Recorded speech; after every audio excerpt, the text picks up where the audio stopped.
अच्छा, बच्चे से जब देखें वाकयात हुए, फोन लिया जाता है तो वो मारने भी आ जाता है, मारने पे आ जाते पेरेंट्स हैं। को मारता है, बच्चा खाना पेरेंट्स नहीं को खाता। गालम गलोच करता है, खाना छोड़ देता है, अपनी जिद मनवाता है। बिल्कुल। उस बच्चे का क्या इलाज है?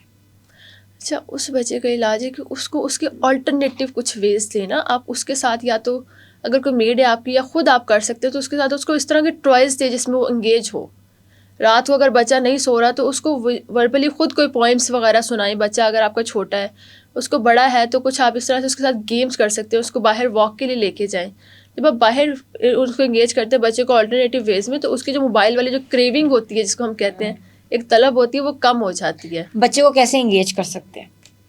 बच्चे का इंटरेस्ट देखिए, बच्चे का इंटरेस्ट किस चीज़ में। मोबाइल फ़ोन्स को जब आप हटाते हैं, फिर आप देखें बच्चे का इंटरेस्ट। मोबाइल फोन को उठाएंगे तो खाने में इंटरेस्ट होगा, और खा खा के बच्चे जो हैं इस वक्त जिन बने हुए हैं।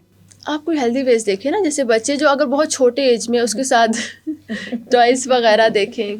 टॉयज़ किस टॉयज़ में वो ज़्यादा इंगेज होते हैं, ब्लॉक्स होते हैं बच्चों के, हाँ। उसमें उनको इंगेज करें, पजल्स वगैरह में, जिससे उनकी कॉग्निटिव फंक्शनिंग भी अच्छी हो सके। हाँ। अच्छा, मुझे बताएं कि मलाइका, कोई थेरेपीज कौन कौन सी आ रही हैं आजकल जो करवानी चाहिए, जो पेरेंट्स काउंसलिंग करवाना चाहते हैं अपने बच्चों की, जो कि गेम से हटा सकें? ऑब्वियसली जब माँ बाप बोलते हैं तो माँ बाप की बात उनको वैसी बुरी लगती है, एग्जैक्टली। लेकिन एक काउंसलर है, एक थेरेपिस्ट है, वो क्या चीज़ प्रोवाइड कर सकता है उनको? अच्छा, इसमें प्ले थेरेपी होती है। बच्चों को हम प्ले में बहुत कुछ सिखाते हैं। उसमें स्टोरी टेलिंग होती है। आप उनको कोई मॉरल स्टोरीज के थ्रू उनको सिखा सकते हैं कोई चीज़ें। एक जो बहुत बहुत कॉमन इसमें एबीए थेरेपी होती है। उसमें बच्चे के बिहेवियर पे वर्क किया जाता है। अगर उसका बिहेवियर एग्रेसिव है, उसमें उसको सिखाया जाता है। अगर बिहेवियर उसका ये है कि वो नहीं चीज़ों को पिक करता, तो स्लोली स्लोली उसके उस चीज़ पे वर्क किया जाता है जहाँ पे वो लैग कर रहा है। ठीक है, ये प्ले थेरेपी है और एबीए थेरेपी। एबीए थेरेपी है। अच्छा, अक्सर हमने देखा है कि सेंटर्स बने हुए हैं जिसमें एडीएचडी को रूल आउट करते हैं, डिफरेंट टेस्ट्स होते हैं, डिफरेंट चीज़ें होती हैं, और बच्चा जाने को तैयार नहीं होता। तो उन बच्चों के साथ क्या किया जा सकता है? अगर बच्चे की उम्र है 12 साल से 14 साल, तो उनके लिए कौन सी थेरेपीज होती हैं या करवा सकते हैं? अच्छा, उनके लिए भी देखना पड़ता है कि इशू उनका बचपन से था या उसके बाद स्टार्ट हुआ है, तो उसके बाद उनको नॉर्मल काउंसिल किया जाता है। वो पेरेंट्स भी काउंसिल कर सकते हैं।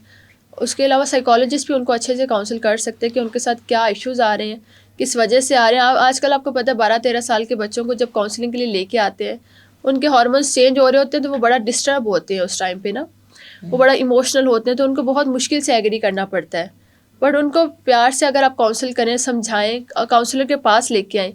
पेरेंट्स जब खुद से ज़्यादा कोशिश करते हैं ना, जिद ज़बरदस्ती करते हैं, तो बच्चा ये कहता है कि मैंने नहीं माननी है आपकी। आप उनको डायरेक्ट काउंसलर के पास लेके जाएं, वो उसको बताएगा कि थेरेपी के क्या फ़ायदे हैं और लाइफ को कैसे लेके चलना है। अच्छा, मुझे ये बताएं कि हमने देखा कि अक्सर पिछले दिनों एक केस भी रिपोर्ट हुआ कि उन्होंने किसी गेम के थ्रू एक सुसाइड बॉम्बर तैयार किया, वो बच्ची, और पकड़ा गया सारा कुछ। तो आप बच्चे के दिमाग में क्या डालते हो कि दुनिया कुछ नहीं है, ज़िंदगी कुछ नहीं है? और हमने देखा कि रोब्लॉक्स के अंदर जो है सुसाइडल चीज़ें देखने में आई हैं, और अजीब किस्म की कहते हैं ना कि जिसको वायलेंट चीज़ें कहते हैं, बिल्कुल। वो देखने में आई हैं। तो ये किस माइंड फ्रेम में जा रहे हैं? क्या माइंडसेट होता है कि बच्चा सुसाइडल हो जाता है? अच्छा, गेम्स की वजह से सुसाइडल होने के मल्टीपल रीज़न है। उसमें ये है कि सम टाइम आप हारने के बाद आपके अंदर सुसाइडल फीलिंग्स आती हैं। अगर आप गेम्स नहीं जीत पा रहे, आपका कॉन्फिडेंस लो हो गया, आप डिप्रेशन की तरफ चले जाते हैं, एंजाइटी की तरफ। और बहुत ज़्यादा गेम्स ऐसी देखी गई हैं जो आपको मेंटल हेल्थ इश्यूज़ या डिप्रेशन, एंजाइटी की तरफ लेके जाती हैं।